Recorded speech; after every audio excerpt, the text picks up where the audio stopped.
कांग्रेस। प्रतीक जी, अभी मैं जब आ रहा था आपके शो के लिए, जी जनाब। कस्तूरबा गांधी मार्ग पे ही आ रहा था। वो कस्तूरबा गांधी जी महात्मा गांधी जी की पत्नी थी, उनको समर्पित है।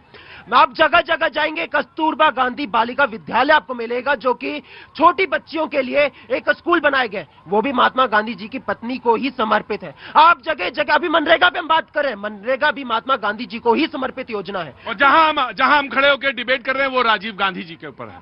नहीं तो एक सेकंड, राजीव गांधी जी भी इस देश, कोई बात नहीं, बुराई नहीं है। वो इस देश के प्रधानमंत्री हैं, प्रधानमंत्री रहे तो कोई दिक्कत नहीं है। वो इस देश के लिए शहीद हुए। लेकिन यहाँ पे कहा गया था कि मनरेगा जो है वो बीमार योजना थी, तो उसके लिए अब हम जो है, नहीं, इनका सवाल कुछ और था। इन्होंने कहा नहीं, डिबेट तो वहां से आगे आ गई।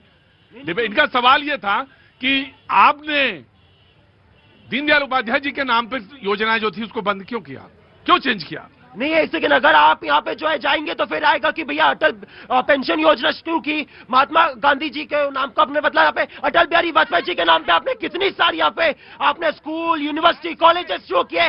तो यहाँ पे आप जाएंगे तो अटल बिहारी वाजपेयी जी के नाम पे भी आएंगे। तो यहाँ पे वो डिबेट का बैठा नहीं है। सारे लोग बैठेंगे पहले डिबेट पे, सारे लोग बैठेंगे, कोई नहीं। नो, मैं किसी से नहीं पूछने वाला जी। लेकिन यहाँ पे जो भ्रम फैलाने का यहाँ पे काम किया जा रहा है वो एक्सपोज करना बहुत ज्यादा जरूरी है। राइट, बीजेपी जी।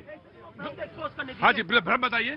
यहाँ पे कहा गया कि भैया मनरेगा एक बीमार योजना है और इसलिए हम लोग नई योजना लेकर आए हैं, और इसलिए जो है बेकार का विरोध यहाँ पे पैदा करने की कोशिश करें। देखिए, मनरेगा में 2-3 चीजें हुई हैं। मैं भी गांव की तरफ से जाता हूँ। देखिए, डिजिटल पेमेंट हुआ है।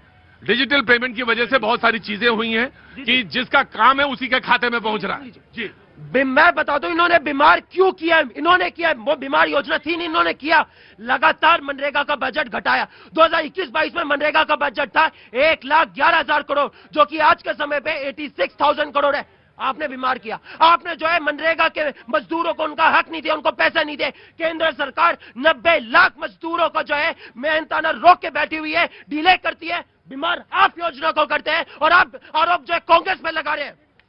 देखिए भैया जी, इस योजना को लेकर जितने भी स्टॉक होल्डर थे, सारे स्टॉक होल्डरों के साथ बात करने के बाद, इसका स्टेक होल्डर के साथ बात करने के बाद इस योजना को चेंज किया जा रहा है। और 20 वर्षों के बाद ये कह रहे हैं, कांग्रेस की सरकार में 100 दिन की अपेक्षा हाईएस्ट स्कोर था वो 39 दिन था। हमारी सरकार में 50 से ऊपर गया है। ये हमारी 11 वर्षों के कार्यकाल में हुआ है। और इस 53 ये हमारी सरकार में हो, इनकी सरकार में 39 था।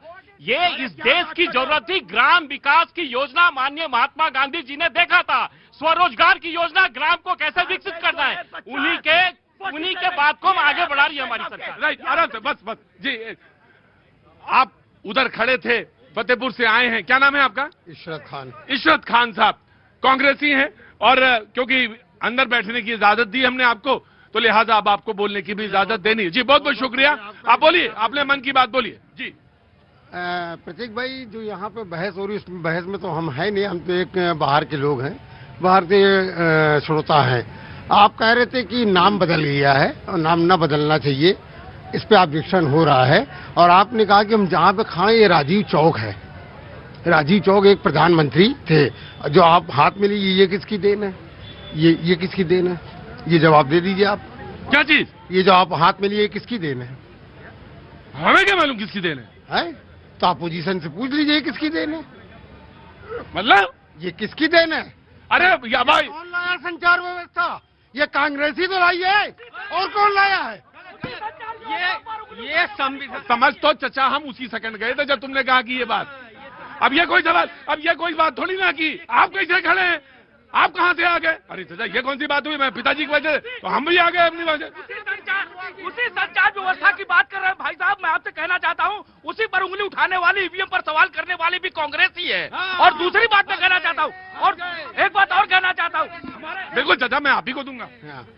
प्रतीक त्रिवेदी ऊपर से नीचे तक एक है, और इतने बढ़िया डिस्कस कर रहे हैं, इतना अच्छा काम कर रहे हैं, उनको हम बदल दे, कैसा लगेगा? नहीं, बिल्कुल नहीं बदले। नहीं, देखिए, आप मेरी बात सुनिए, मेरी बात सुनिए चाचा।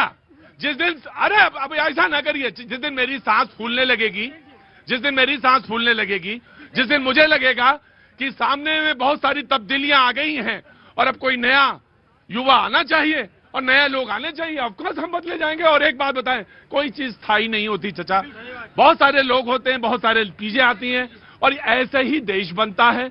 समाज बनता है और राष्ट्र खड़ा होता है। तो ये कोई चीज स्थायी नहीं है। जी, समाजवादी पार्टी समाज, हाँ, जब मैं मर जाऊं, अरे नहीं, अरे चाचा, अरे रुको चाचा, आओ इधर आओ, अरे अभी नहीं, अरे अभी तो जिंदा है, अभी मेरे बेटे की शादी देखना आप। हाँ, प्रतीक जी, जो ये नया बदलाव होने जा रहा है, जैसे पहले 90% केंद्र सरकार देती थी बजट और 10% राज्य सरकार, अब इन्होंने 60 और 40 का रेशियो कर दिया है। ज्यादातर राज्य सरकारें कर्जे में डूबी हुई हैं, बकाया केंद्र सरकार का भी कोई अच्छा हल है? आपको लगेगा कि योजना बंद हो सकती है? योजना बंद हो सकती है। आपको बताऊं क्या, जहां टकराव होगा, इन्होंने बंगाल, देखिए सारी जगह 60-40 नहीं है, कई जगह 90-10 है, पूर्वोत्तर एक आध और कहीं 100 भी है। मैं बता रहा हूँ, बंगाल का इन्होंने 2022 से अभी तक मनरेगा का पैसा नहीं दिया। वो हाई कोर्ट में मामला गया, हाई कोर्ट में जीत गए, इसके बाद सुप्रीम कोर्ट में गए, सुप्रीम कोर्ट में जीत गए, इसके बाद सरकार की वो देखिए बदमाशी कि सरकार ने उन मजदूरों का पैसा अब तक नहीं दिया। राइट, इसीलिए परिवर्तन किया गया। अभी तक कहते थे केंद्र पैसा नहीं दे रहा, केंद्र पैसा नहीं दे रहा। अब 40% स्वायत्तता हमने राज्यों को दे रखी। अब आप आवंटन के बाद उनको सबसे पहले तो बड़ी दिक्कत है कि आप सारे लोग इधर आ जाते हैं। कहाँ थे? चल बैठो वहाँ पे। दिल्ली से। आज कांग्रेस वालों से पूछना चाहता हूँ, आज इनको राम, सारी चीज कांग्रेस वालों से ही पूछो तुम, है ना? पूछ रहा हूँ, आज इनको राम याद आ रहा है। अभी तक अयोध्या में राम को दर्शन करने तो गए नहीं, अब इनको राम नजर आ रहा है। पहले दर्शन करने की राम तो मेरे दिल में है, मैं क्यों जाऊँ दर्शन? अगर दिल में घर में राम है, दिल में होता तो कोर्ट जाते, मैं दिल में होता तो कोर्ट जाते, नहीं जाता, मैं घर में पूजा करता। रामचंद्र का पाठ में बता रहा हूँ आपको। चचा पूछ रहे थे कि ये कहाँ से आया? ये वहीं से आया जहाँ पे लड़ाई की पहली नींव पड़ी। ये लड़ाई का जी, नमस्ते। प्रतीक भाई, कैसे हैं आप? मैं बहुत अच्छा हूँ। कहाँ से आना हुआ? मैं अहमदाबाद से। अहमदाबाद से। बहुत केम छो? एकदम मजा में। हाँ तो बोलो। हाँ जी। सी प्रतीक भाई, हम लोग गुजराती लोग काम करने में विश्वास रखते हैं। नाम से मैटर नहीं है, महात्मा गांधी के नाम से बहुत योजनाएं बनी चल रही है। हम अपने पुराने घर का रंग रोगन करते, विश्वास बन जाता है, काम अच्छे से होता है। अगर राम जी के नाम से कुछ काम और अच्छा होगा, बढ़िया होगा, तो क्या दिक्कत हो गई आप लोगों को? राम के नाम पे तो पत्थर तर जाते भाई, आपको क्या दिक्कत है? राम का नाम हर मोमेंट पे आएगा। लोग गलत करने से पहले 10 बार सोचेंगे। तो राम का ही नाम ले रहे हैं ना, और कुछ नहीं कर रहे हैं, तो करने दो भाई, काम करने दो ना। इतना दिक्कत क्यों? मैंने किसी से पूछा एक बार, बहन, मैंने पूछा कि यहाँ पे टाइल्स क्यों को लगवा दी है वाली? बोले अब यहाँ पे कानपुर का किस्सा है, कानपुर वाले नाराज ना होना। बोले यहाँ पे लोग थूकते थे, तो मैंने यहाँ टाइल्स लगवा दी है ऐसी कि अब हालांकि ये तरीका नहीं है, आपको समझ में आना चाहिए, ऐसा ना करें आप लोग। जी, बोलना है आपको आज? जी बोलिए। नहीं, नाम का कोई फर्क नहीं पड़ता। अच्छा ठीक है, नाम में कोई फर्क नहीं पड़ता। कहाँ बोलो? सर मैं समीर। समझ में नहीं आया? क्या नाम है तुम्हारा? सर मेरा नाम समीर है। 1 घंटा हम चिल्लाते तुम्हें कुछ समझ में नहीं आया?